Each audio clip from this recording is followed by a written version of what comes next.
இந்த இந்த 110 விதியின் கீழ் அவர் பேசிய பேச்சுகள் குறித்து எந்த விவாதம் கிடையாது. நீங்க கேட்க உரிமை பிரச்சனை சொல்றேன், உட்காருங்க. நீங்க சொன்ன உட்காருங்க. இல்லைங்க, உரிமை பிரச்சனை பற்றி பேசுவதற்கு நான் அனுமதி அளிப்பேன். உட்காருங்க. எப்ப தர வேண்டும் என்று எனக்கு தெரியும். தயவுசெய்து உட்காருங்க, நான் தருவேன். உட்காருங்க, உட்காருங்க, அமைதியா உட்காருங்க. மாண்புமிகு உறுப்பினர்களுக்கான குறிப்புரைகள். மாண்புமிகு உறுப்பினர்களுக்கு பேரவை நடவடிக்கை தொடர்பாக சில குறிப்புகளை நான் விரைந்து வழங்க விரும்புகிறேன். மாண்புமிகு உறுப்பினர்கள் தாங்கள் விவாதத்தில் பேசும்போது நீதிமன்ற விசாரணையில் இருக்க எப்பொருள் மீதும் தன் கருத்தை சொல்லவோ குறிப்பிடவோ கூடாது.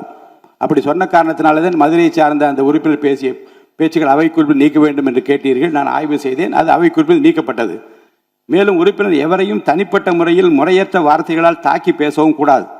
மேலும் ஆதாரமற்ற குற்றச்சாட்டுகளை கூறி பேரவை நடவடிக்கைகளுக்கு குந்தகம் மற்றும் ஊறு விளைவிக்கும் நோக்கிலும் சர்ச்சை ஏற்படும் வகையிலும் பேசக்கூடாது. சட்டமன்ற பேரவை நடவடிக்கைகள் சிறப்பாக அமையவும் பேரவை நேரத்தை மிகவும் பயனுள்ள முறையில் பயன்படுத்திக் கொள்ள ஏதுவாகவும் மாண்பு உறுப்பினர்கள் உரையாற்றும் போது அவ்வப்போது பேரவையின் ஆய்வில் உள்ள மற்றும் விவாதத்திற்கு எடுத்துக்கொண்டுள்ள பொருள் குறித்து சுருக்கமாகவும் தெளிவாகவும் ஷார்ட் அண்ட் ஸ்வீட் ஆக பேசுமாறு கேட்டுக்கொள்கிறேன்.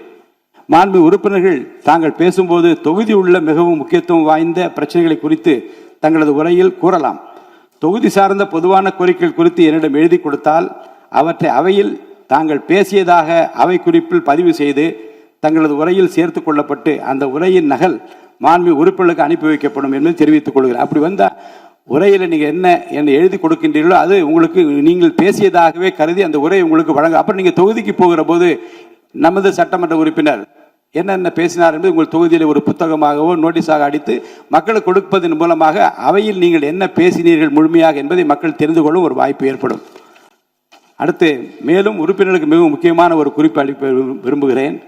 பேரவை நடவடிக்கைகள் தற்போது நேரலையாக ஒளிபரப்பு செய்யப்படுவதால் பேரவையில் உள்ள உறுப்பினர்கள் மிகுந்த கவனத்துடனும் எச்சரிக்கையுடனும் இருக்குமாறு கேட்டுக்கொள்கிறேன்.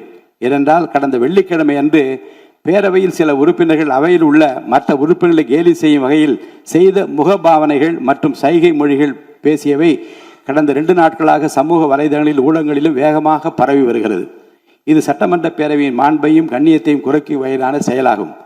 இந்தியாவில் உள்ள பிற சட்டமன்ற பேரவைகளுக்கு எடுத்துக்காட்டாகவும் நூற்றாண்டு வரலாற்று பெருமை கொண்ட இந்த மாமன்றத்தின் மரபினை காத்திடும் வகையிலும் கண்ணியத்தினையும் மாண்பினையும் உயர்த்தி பிடிக்கும் வகையிலும் பேரவையின் சில நிகழ்வுகள் நேரலையில் ஒளிபரப்பு செய்யப்படுவதால் மாண்பு உறுப்பினர்கள் தங்களது பொறுப்பினையும் கடமையினையும் உணர்ந்து இதுபோன்ற கண்ணிய குறைவான செயல்களில் இனிவரும் காலங்களில் ஈடுபடக்கூடாது என அறிவுறுத்துகிறேன். இதுபோன்ற செயல்கள் தொடர்ந்தால் அந்த செயல் அவையின் உரிமை மீறலாக கருதப்பட்டு சம்பந்தப்பட்ட உறுப்பினர் மீது நடவடிக்கை எடுக்கப்படும் என்பதையும் நான் தெரிவித்துக் கொள்கிறேன்.